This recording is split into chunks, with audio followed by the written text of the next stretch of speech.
السلام علیکم ورحمۃ اللہ وبرکاتہ۔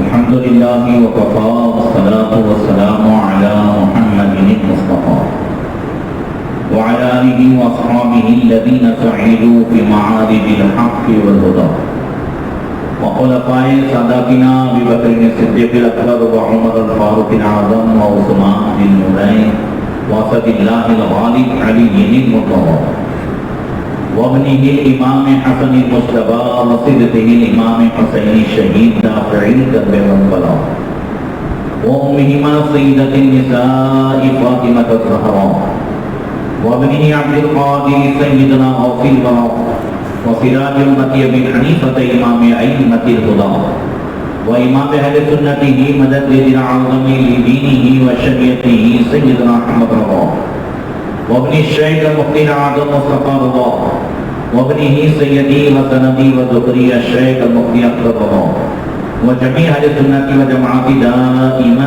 أبدا أبدا.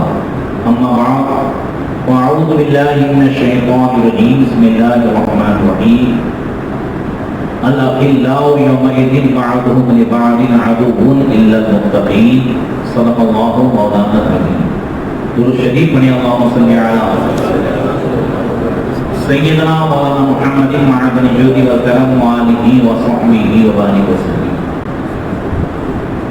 آج ہم اور آپ سلطان الدین عطائے رسول خالد علی نواز رحمۃ اللہ علیہ کی پیر و مرشید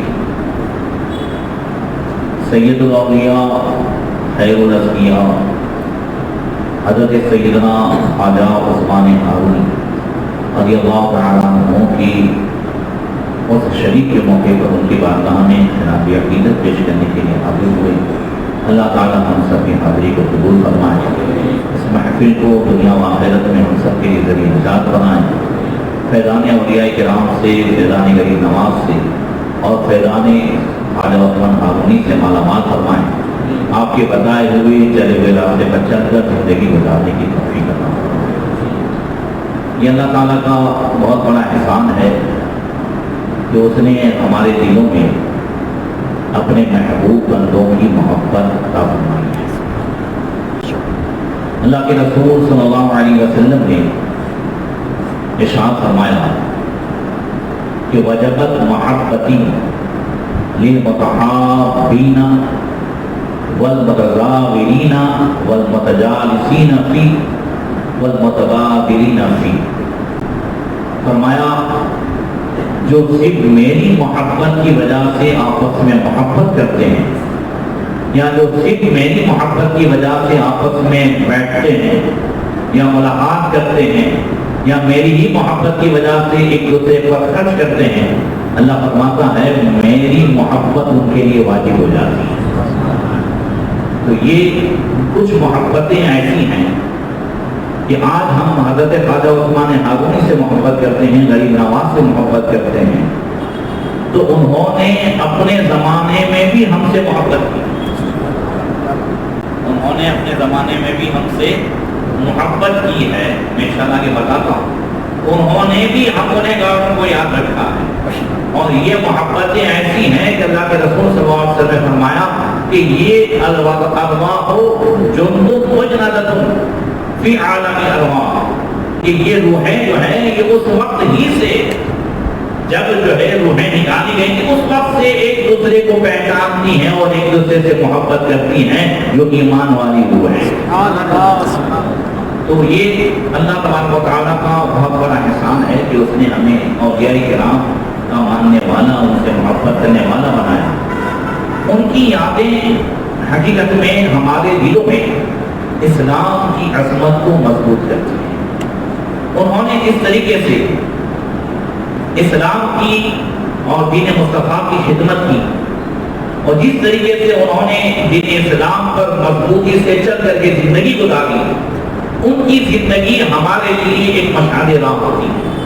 خصوصیت کے ساتھ آج کے دور میں کہ جہاں ہمارے نوجوانوں کے اندر دین کے حوالے سے، اسلام کے حوالے سے، اپنے مذہب کے حوالے سے نہ کوئی پختگی ہے، نہ کوئی ایسی چاہت ہے اور نہ اسلام کے حوالے سے ان کے اندر کوئی ایسے جذبات ہیں کہ اگر کوئی تکلیفیں سہنی پڑے تو یہ سہ سکے. جو رمضان کے بعد فجر کی نماز کے لیے اٹھنا نہ سہ سکے یہ اور کیا سہیں گے. تو آج کے اس دور میں ان اللہ والوں کی زندگی ہمارے لیے ایک بہترین جو ہے مشہد راہ ہے کہ انہوں نے کس طریقے سے اسلام کی خدمت کی اور اپنے آپ کو انہوں نے اسلام کے حوالے سے متوکل پایا کہ سچا ستھرا اور حقیقی جو مذہب ہے وہ صرف اسلام ہے. وہ کون سا مذہب ہے؟ صرف اسلام. یہ چیزیں ہم اور آپ سنتے ہیں، بولتے ہیں. بولنا اور سننا الگ ہے اور اس کا دل میں اتر جانا الگ ہے. ہمارے سامنے جو ہے تقریروں میں، ہمارے کانوں میں، ہماری زبانوں میں یہ باتیں ہیں اور ان اللہ والوں کی دلوں میں یہ باتیں تھیں، ان کی زندگی میں یہ باتیں تھیں. اس کی پرواہ نہیں کرتے تھے کہ انجام کیا ہوگا. یہ اسی چیز کو دیکھتے تھے کہ جو اللہ رسول کا فرمان ہے وہ سچ ہے، یہ دین حق ہے تو حق ہے، تو اس کے علاوہ کوئی دین جو ہے سچا ہو ہی نہیں سکتا، کوئی مذہب سچا ہو ہی نہیں سکتا. حضرت خواجہ عثمان ہارونی رضی اللہ تعالیٰ عنہ اپنے دلوں کو سیکھے. حضرت خواجہ حاجی شریف زندانی رحمۃ اللہ تعالیٰ علیہ نشاپور کے بغل میں، نشاپور ایران میں ہے. کہاں ہے؟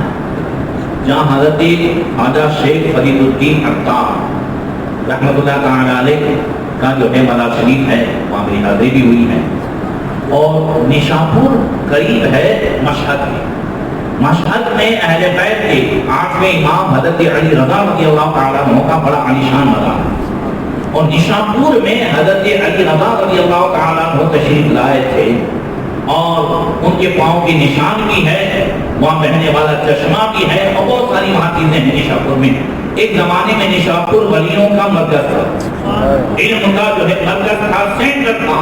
جب حضرت علی رضا رضی اللہ تعالیٰ عنہ تشریف لائے تھے نشاپور میں، اس وقت اصحابوں کا مجمع آپ کے استقبال کے لیے آیا ہوا تھا.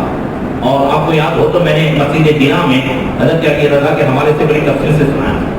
تو اس وقت لوگوں نے جو ہے فرمائش کی کہ آپ حدیث پاک سنائیں. آپ اپنے باپ دادا سے روایت کی گئی جو حضرت علی رضا، اور حضرت علی رضا نے روایت کی جو ہے حضرت امام موسیٰ کاظم سے، انہوں نے روایت کی امام جعفر صادق سے، انہوں نے روایت کی حضرت سیدنا محمد باقر سے، انہوں نے امام زین العابدین سے. ایسی کوئی حدیث سنائے. تو جب حدیث آپ نے سنائی اس کو لکھنے والے جو ہے نوٹ کرنے والے اس کو 20,000 محدث تھے. کتنے سے؟ نشاپور جنہوں نے حدیث نوٹ کی.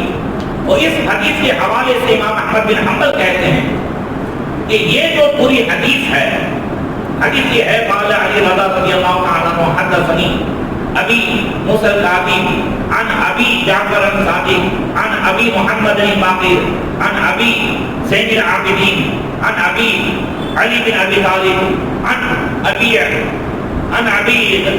علی حسین بن علی بن علی اور عن علی بن ابی طالب قال قرۃ عینی محمد رسول اللہ قال حدثنی جبریل قال حدثنی رب العزت عز وجل لا الہ الا اللہ حسنی ومن قالها دخل حسنی ومن دخل حسنی آمن من عذابی. ان سب کی روایت کے بعد فرمایا کہ اللہ تعالیٰ ارشاد فرماتا ہے کہ لا الہ الا اللہ میرا قلعہ ہے، جو اس کو پڑھ لیتا ہے وہ میرے قلعے میں آ جاتا ہے، اور جو میرے قلعے میں داخل ہو جاتا ہے میں اسے کبھی عذاب نہیں دیتا، وہ عذاب سے محفوظ ہو جاتا ہے. لا الہ الا اللہ. اس کے تعلق سے امام احمد بن حنبل فرماتے ہیں کہ یہ حدیث اگر کسی ڈپریشن والے پر پڑھ دی جائے، اسے پانی پلا دیا جائے تو وہ اچھا ہو جائے. اور مجرب ہے میری کئی لوگوں کو دی، کسی مجنون و پاگل پر پڑھ دی جائے، مسلسل اسے پلایا جائے تو وہ بھی اچھا ہو جائے. دماغ کی ہر بیماری کے لیے یہ حدیث سب سے بہتر ہے جو سند کے ساتھ اسے لکھ کر کے پلایا جائے. تو ویسے وجہ کر رہا تھا کہ نشاپور کے قریب ہارون اصل میں گاؤں ہے، یہ ہارونی ہے مگر اس کو جو ہے کرتے کرتے ہارونی ہرون جو ہے تو ہرونی اب چونکہ ہماری زبان میں عام طور سے آسانی کے ساتھ کہتے ہیں ہارونی. کیا کہتے ہیں. اس لیے میں نے بھی شروع میں چونکہ اپنے کہوں گا ہلوانی تو ہوگی مسجد عثمان ہلوانی لوگوں کے زبان کے نہیں چلے گا. ہلوانی چڑھا ہوا ہے تو جو چڑھا ہوا ہے اس کو ادھر کرنے کی ضرورت نہیں ہے. مسجد خواجہ عثمان ہلوانی وہاں پیدا ہوئے حضرت خواجہ عثمان ہلوانی.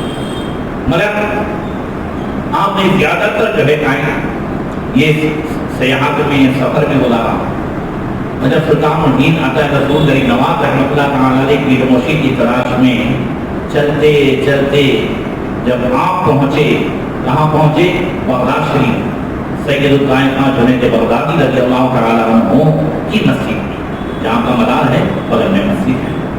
اور ابھی میں گیا تب یہ ذکر ہوا تھا جب رمضان میں گیا تھا تب یہ ذکر ہوا تھا. امام صاحب کہنے لگے کہ یہ وہ مسجد ہے جہاں غریب نواز نے بھی نماز پڑھی ہے کیونکہ وہیں پہ آپ بیٹھ ہوئے اسی مسجد میں. تو بغداد شریف میں جا کر کے سلطان الہند عطا رسول نے پوچھا کہ ہے کوئی کہ جس کے ہاتھ میں ہاتھ دیا جائے. تو لوگوں نے کہا حضرت جنید بغدادی کی مسجد میں بہت بڑے پائے کے بزرگ اس زمانے کے صوفیاء خواجہ عثمان ہارونی کو سید الاولیاء و خیر الازکیاء کے لقب سے یاد کیا کرتا ہے. اور انہیں کہتے تھے کہ یہ صاحب کشف و کرامات ہیں. خواجہ عثمان ہارونی یہ مشاہدات کے بادشاہ ہیں جو اپنی آنکھوں سے آسمان کی ساری چیزیں جو ہے مشاہدہ کرتے ہیں دیکھتے رہتے ہیں. یہ اس زمانے کے اولیاء اور صوفیاء حضرت خواجہ عثمان ہارونی کے تعلق سے بات کرتے ہیں. میں مرید کی بات نہیں کرتا ہوں, مرید تو کرتے ہی رہتے ہیں. اس زمانے کے صوفیاء اس زمانے کے اولیاء یہ حضرت خواجہ عثمان ہارونی کو سید الاولیاء کے لقب سے یاد کرتے تھے. تو لوگوں نے جب بتایا حضرت خواجہ غریب نواز رحمۃ اللہ تعالی علیہ سے تو آپ تشریف لائے اور آپ نے بیعت کا ارادہ ظاہر کیا. تو حضرت خواجہ عثمان ہارونی رضی اللہ تعالی عنہ نے فرمایا معین الدین حسن اٹھو 2 رکعت پڑھو اور پھر 3 رکعت بیٹھو. غریب نواز اٹھے 2 رکعت پڑھی رکعت بیٹھے. پھر فرمایا اب سورہ بقرہ شریف پڑھو. سورہ بقرہ شریف پڑھی. اب 60 مرتبہ سبحان اللہ پڑھو. 60 مرتبہ سبحان اللہ پڑھا. 1000 مرتبہ سورہ اخلاص 1000 مرتبہ سورہ اخلاص پڑھ کے جب آئے تو ہمارے یہاں ایک دین اور ایک رات کا مجاہدہ ہوتا ہے. وہ عبادت میں تم لگ جاؤ. وہ عبادت میں لگے پھر واپس آئے. اب کہا 1000 مرتبہ اور سورہ اخلاص پڑھو. 1000 مرتبہ سورہ اخلاص پڑھی. اب کہاں دیکھو معین الدین حسن آسمان کی طرف دیکھو کیا دکھتا ہے. حضور میں عرش تک دیکھ رہا ہوں. کہاں تک دیکھ رہا ہوں؟ عرش تک دیکھ رہا ہوں. 1000 مرتبہ اور زمین کی طرف دیکھو تو زمین کی طرف دیکھا کہاں تک دکھ رہا ہے؟ کہاں میں تحت الثری تک دیکھ رہا ہوں. کہا جاؤ 1000 مرتبہ اور جو ہے سورہ اخلاص 1000 مرتبہ سورہ اخلاص پڑھی. اب دیکھو آسمان کی طرف کہاں تک دیکھ رہے ہو؟ اب میں حجاب عظمت تک دیکھ رہا ہوں. اب کا قریب آ جاؤ. قریب آئے تو خواجہ عثمان ہارونی نے اپنی 2 انگلیاں غریب نواز کی آنکھوں کی طرف لی. اب اس میں سے دیکھا تو کہا اب کہاں دیکھ رہے ہو؟ کہا حضرت میں 18,000 عالم اپنی آنکھوں سے دیکھ رہا ہوں. اب تمہارا کام پورا ہوا. اب جو ہے وہ صوفیوں کے یہاں سے بلائے 4 ترکی 4 ہونے والی ٹوپی پہنائی جاتی تھی اور ایک کملی پہنائی جاتی تھی. یہ غریب نواز کو پہنائی. اور جب حضرت خواجہ حاجی شریف زندانی رحمۃ اللہ تعالی علیہ نے خواجہ عثمان ہارونی کو یہ ٹوپی پہنائی تھی تو یہ نصیحت کی تھی کہ عثمان اب تم ہو گئے ہو درویش. اس ٹوپی کی شرط یہ ہے کہ جو یہ پہن لیتا ہے اس کو دنیا سے کوئی لینا دینا نہیں. اسے دنیا سے دور رہنا ہے. حرص سے ہوس سے لالچ سے غصے سے دور رہنا ہے اور ہر دوسرے کو اپنے سے اچھا سمجھنا ہے. ہر دوسرے کو اپنے سے کیا سمجھنا ہے؟ اچھا سمجھنا ہے. اور عاجزی تواضع انکساری اخلاق ان سب کے ساتھ لوگوں کو مجھ سے ملنا ہے. اور اگر یہ چیزیں نہیں کرنی ہیں اور دنیا میں مشغول رہنا ہے تو یہ ٹوپی واپس کرنی ہے. خواجہ عثمان ہارونی رضی اللہ تعالیٰ عنہ خود فرماتے تھے کہ جو کوئی اگر اس ٹوپی کو پہن لے اور پھر اس کے بعد دنیا کی طرف چلا جائے تو وہ درویش نہیں ہے، ڈاکو ہے. ڈاکو کا لفظ استعمال کیا ہے.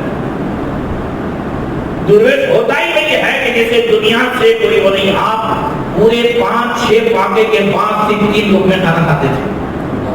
کتنے؟ 3 لوگ میں.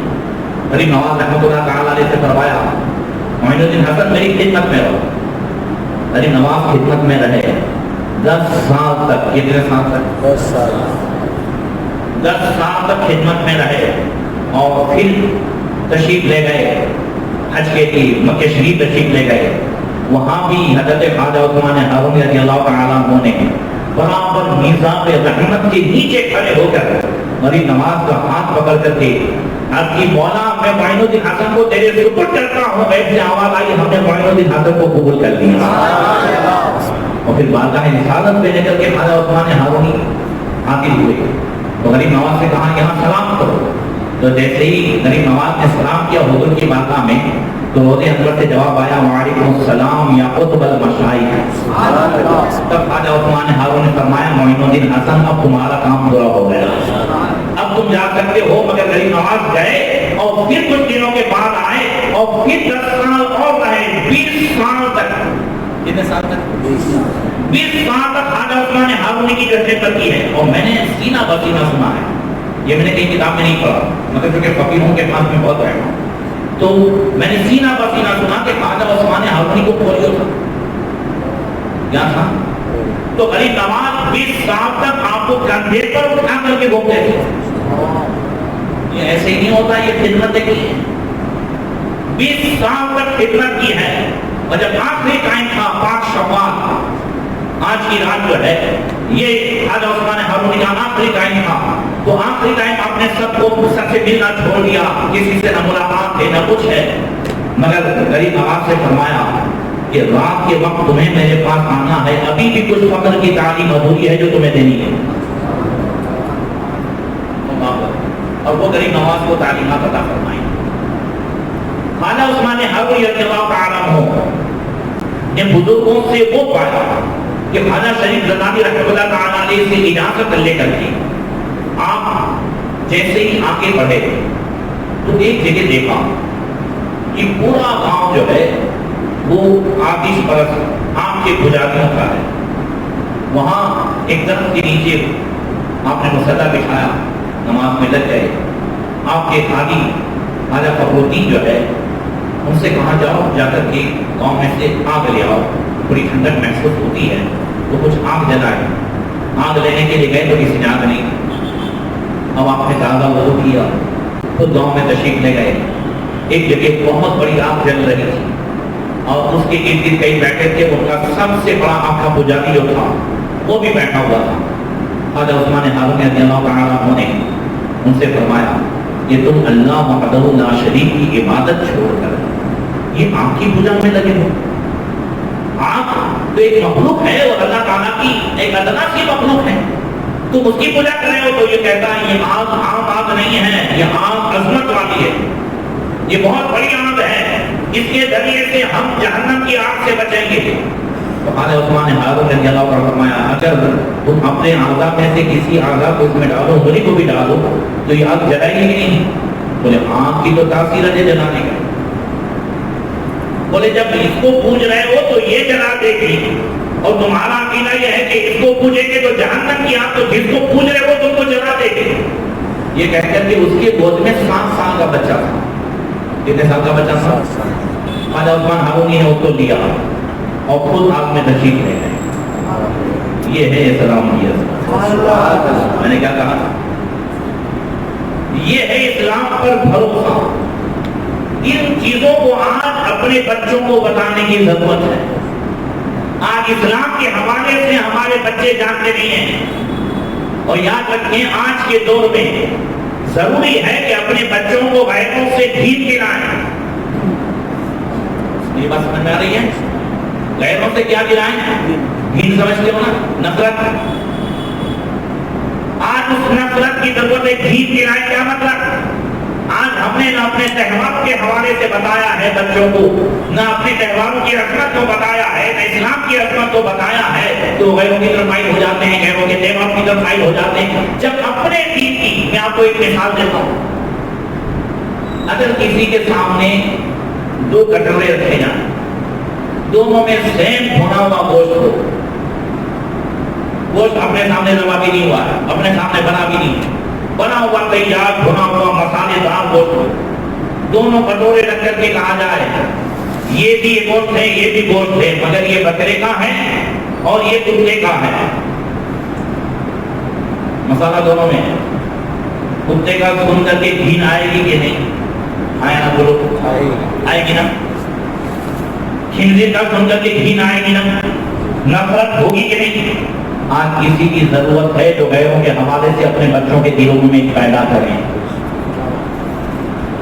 سمجھ لیں, اسلام جیسا پاکیزہ مذہب یہ چھوڑ کر کے ہماری بچیاں جا رہی ہیں, ہمارے بچے شکار ہو رہے ہیں, اس کا مطلب یہ ہے کہ اپنے اسلام کو انہیں سمجھانا ہی نہیں ہے. تو اسلام کی عظمت جو ہے وہ اسلام کیا ہے, اسلام انہیں کیا دے رہا ہے. میں نے اس سے پہلے کہا تھا کہ ہماری مائیں, ہم جب چھوٹے تھے تو ہمیں بتاتی تھی, ہماری زبان میں کہتی تھی یہ سب راہ بھولے ہیں, ان کے ہر تہوار میں آگ آگ ہے, یہ یہاں بھی ان کے لیے آگ ہے, وہاں بھی ان کے لیے آگ ہے. اپنے ہر تہوار میں بھائی چارہ ہے, ہمدردی ہے, ایک دوسرے کے لیے رحم دلی ہے, یہ ہماری مائیں سمجھاتی. بولو ہے کہ نہیں؟ عید الفطر میں کیا ہے؟ دو سے بولو بھائی چارہ ہے. کیا فرمایا حضرت عبداللہ بن عباس کہتے ہیں فرض رسول اللہ صلی اللہ علیہ وسلم زکات الفطر. کیوں اللہ کے رسول نے سب سے فطر کیوں مقرر فرمایا؟ فرمایا طہورت للصیام وطعمۃ للمساکین, تاکہ روزے کے لیے پاکیزگی ہو جائے اور مسکینوں کے لیے کھانے کا سامان ہو جائے. تو یہ چیزیں آج ضروری ہے کہ ہم اپنے بچوں کو بتائیں اور غیروں کے تعلق سے ڈھیل دلائیں. حضرت عثمان ہارونی رضی اللہ تعالیٰ عنہ, ہم نے یہ سب واقعات کرامت کے طور پر سنے, بے شک ان کی کرامتیں ہیں, مگر ساتھ ساتھ یہ سبق مل رہا ہے کہ یہ ان کے ایمان کی وہ عظمت تھی, انہیں اسلام پر ایسا بھروسہ تھا, توکل تھا. ورنہ کلمہ تو ہم بھی پڑھتے ہیں, ایک اللہ وحدہ لا شریک کے آگے ہم بھی جھکتے ہیں, مگر وہ جو توکل ہے, وہ جو اسلام پہ بھروسہ ہے کہ بھائی جب ہم اللہ کی عبادت کرتے ہیں تو اللہ تعالیٰ جو ہے ہمیں اپنی عبادت میں وہ تاثیر عطا فرماتا ہے کہ پھر وہ چیز ہمیں نہیں چلائے گی. اندر چلے گئے, سب لوگ پوجنے والے جو ہے آنکھیں پھاڑ پھاڑ کے دیکھ رہے ہیں. تھوڑی دیر کے بعد باہر نکلے تو خواجہ عثمان ہارونی, تو خواجہ عثمان ہارونی اس بچے جو گود میں ہے خواجہ صاحب کے, اس کو بھی آگ نے نہیں جلایا ہے, اس کا بھی بال نہیں جلا. یہ دیکھ کر کے جتنے تھے سب کے سب مسلمان ہوئے. آپ نے وہ جو سب سے بڑا پنڈت تھا اس کا نام عبداللہ رکھا, اس بچے کا نام ابراہیم رکھا, اور 2.5 سال تک خواجہ عثمان ہارونی وہاں پر رہے اور لوگوں کو اسلام کی تعلیم دی. دیکھیے اصل میں یہ تو آسان تھا کہ بھائی کلمہ پڑھا کر کے کرامت دکھا کر کے نکل جاتے ہے نا. اتنے گاؤں مسلمان ہو گئے, اتنے لوگ مسلمان ہو گئے, اتنے لوگ یہاں سنی ہو گئے. یہ سنی بنانا, یہ مسلمان بنانا یہ آسان ہے, مگر ان کو مسلمان رکھنا, اسلام پہ رکھنا یہ بغیر تعلیم کے نہیں ہوگا. غریب نواز رحمۃ اللہ تعالیٰ نے اتنے لاکھوں لوگوں کو کلمہ پڑھایا تو آپ کوئی تاریخ دیکھیں, ہر جگہ غریب نواز نے اپنے عاملی رکھے. غریب نواز کا مثال ہوا ہے تو حضرت قطب بختیار کا بھی پاس میں نہیں ہے, وہ دلی ہے. کیوں رکھا تھا وہاں دلی؟ تعلیم کے لیے. لوگ سے بولو کس کے لیے رکھا تھا؟ کیوں خواجہ عثمان ہارونی, میں نے ابھی بتایا کہ ان کو تو بولیو تھا, ضرورت تھی غریب نواز کی, مگر خواجہ عثمان ہارونی نے کیوں غریب نواز کو سب جگہ بھیجا؟ اس لیے کہ تعلیم کے لیے نا, تبلیغ کے لیے, اسلام کی تبلیغ کے لیے. تو ضروری ہے کہ اسلامی تعلیمات 2.5 سال تک خواجہ عثمان ہارونی اس گاؤں میں رہے اور لوگوں کو اسلام کی تعلیم سے آواز پر کرتے رہے. تو آج اگر ہماری بچیاں شکار ہو جاتی ہیں یا غیر شکار کر کے چلے جاتے ہیں, وہ چیز کا کوئی وجود نہیں ہے, وہ ہماری بچیوں کو شکار کر کے چلے جاتے ہیں، آئے دن ہم سب دیکھتے رہتے ہیں۔ تو یہ اصل میں ہے کہ گھر میں اسلامی تعلیمات نہیں ہیں۔ اس لیے میں اکثر کہا کرتا ہوں، اور کچھ نہ کرے تو ہم گھر میں کم سے کم نماز کا جو ہے ماحول بنائیں، کہ جس گھر میں نماز کا بھی ماحول ہے تو نماز انشاءاللہ تعالیٰ برائیوں سے روکے گی۔ یہ چیزیں ضروری ہیں۔ خواجہ عثمان ہارونی رضی اللہ تعالیٰ عنہ، اللہ تبارک و تعالیٰ نے انہیں ایسی زبان عطا فرمائی تھی کہ سلطان الہند غریب نواز فرماتے ہیں، ایک مرتبہ پیر و مرشید کے ساتھ میں جب سیر کے لیے نکلا تو دریا دجلہ تک پہنچی۔ اتفاق سے ہمیں کنارہ پار کرنا تھا، دوسرے کنارے جانا تھا، دریا پار کرنا تھا، نہ کشتی ہے نہ کچھ ہے۔ تو پھر مرشد نے کہا معین الدین حسن آنکھیں بند کرو۔ کہا آنکھیں بند کی، انہوں نے سورہ فاتحہ پڑھی اور کہا آنکھیں کھولو۔ اب میں نے آنکھ کھولی تو ہم دوسرے کنارے کیا پڑھی تھی؟ سورہ فاتحہ۔ ہم بھی تو پڑھتے ہیں 5 ٹائم، مگر اللہ تعالیٰ نے زبان میں وہ تاثیر عطا فرمائی۔ اللہ اکبر۔ ایک مرتبہ بیٹھے تھے، سلطان الہند غریب نواز فرماتے ہیں کہ پیر و مرشد بیٹھے تھے، بغل کے گاؤں کے سلطے کفار میں جو خواجہ عثمان ہارونی کے حوالے سے خود سنتے تھے کہ وہ کمالات رکھتے ہیں، وہ چیز رکھتے ہیں۔ وہاں آدھی رات کو سلطے کافروں نے آپس میں طے کیا کہ اس فقیر کو اب اجاگر کرنے کی ضرورت ہے، لہذا اپنے دل میں ایک ایک کھانے کی تمنا کو چھپا کر کے جانا۔ تو الگ سوچنا، تو الگ سوچنا، تو الگ سوچنا۔ سندھ کافروں نے الگ الگ کھانا دل میں چھپایا۔ کہ وہاں جا کے بیٹھتے ہیں، اگر یہ کھانا دے دیتے ہیں، جان جاتے ہیں، تو ہم مان جائیں گے کہ یہ صحیح ہے تو ہم اسلام قبول کر لیں گے، اور نہیں تو پھر اجاگر کر دیں گے کہ یہ سب ڈبوں سے لے لیں۔ جیسے آدھی رات کو پہنچی، جیسے ہی پہنچے سلطان الہند غریب نواز کہتے ہیں کہ مرشد نے مجھ سے کہا کہ سب کے ہاتھ دھو رہا ہوں۔ بولے سب کے اور زور سے بولے ہاتھ کس لیے دھلائے جاتے ہیں؟ کھانا کھلانے کے لیے۔ تو بولے وہ سب دیکھنے لگے۔ تو خواجہ عثمان ہارونی ان لوگوں سے کہتے ہیں کہ یہ اللہ کی شان ہے کہ جو دلوں کی بات جانتے، یہ اللہ کی شان ہے کہ غیب سے عطا فرمائے، مگر اللہ تعالیٰ کبھی کبھی اپنے بندوں کو بھی عطا فرماتا ہے۔ اور پھر بسم اللہ الرحمن الرحیم پڑھ کر کے اس طریقے سے ہاتھ کیا، غیب سے جو ہے وہ ایک کھانے کا طبق آیا، آپ نے جس نے جو سوچا تھا اس کے سامنے رکھا، پھر ایسے کیا، اس نے الگ سوچا تھا اس کے سامنے الگ رکھا، اس کے سامنے الگ رکھا، 3 لوگوں کے سامنے الگ الگ طبق رکھے، اور اس کے سامنے وہی طبق رہا جو اس نے دل میں سوچا تھا۔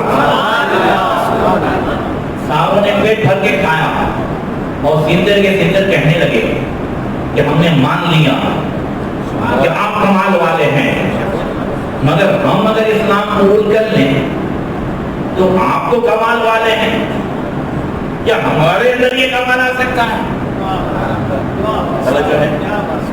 آپ تو کمال والے، کیا ہمارے اندر یہ کمال آ سکتا ہے؟ تو خواجہ عثمان ہارونی کہتے ہیں میں بیچارہ میں گنہگار کون سا جو ہے کمال والا ہوں؟ اگر تم اسلام قبول کرتے ہو، اسلامی تعلیمات پہ رہو، تو مجھ سے 1000 گنا زیادہ کمال آ سکتا ہے۔ توجہ ہے نا؟ کیا کہا تھا خواجہ شریف زندانی رحمۃ اللہ تعالیٰ نے، آپ کے پیر و مرشد نے کیا کہا تھا کہ خلافت لے رہے ہو مگر ہر ایک کو اپنے سے اچھا سمجھنا، ہر ایک کو اپنے سے اچھا سمجھنا، تواضع انکساری۔ آپ نے کہا مجھ سے 1000 گنا زیادہ تمہارے اندر کمال آ سکتا ہے۔ انہیں کلمہ پڑھایا، اسلامی تعلیمات سے آغاز کیا، اور کچھ دیر آپ کی جو ہے کچھ مہینوں تک آپ کی تعلیم میں رہے، آپ کی صحبت میں رہے، اب اسی صحبت کی وجہ سے اللہ تبارک و تعالیٰ نے ان سندر کو بھی ولایت کا مقام عطا فرمایا۔ آپ کا حال یہ تھا اس زمانے کے صوفیوں میں، صوفیاء کرام میں، اولیاء کرام میں یہ بات مشہور تھی کہ ان کی بارگاہ میں جو تھوڑی دیر بھی رہتا ہے وہ بھی نوازا جاتا ہے۔ اللہ اکبر۔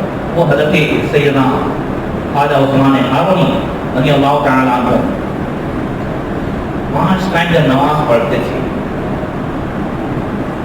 ہر نماز کے بعد غیب سے آواز آتی تھی کہ عثمان ہم نے تمہاری نماز کو قبول کیا ہے اور ہمیں تمہاری نماز پسند آئی ہے، مانگو کیا مانگتے ہو؟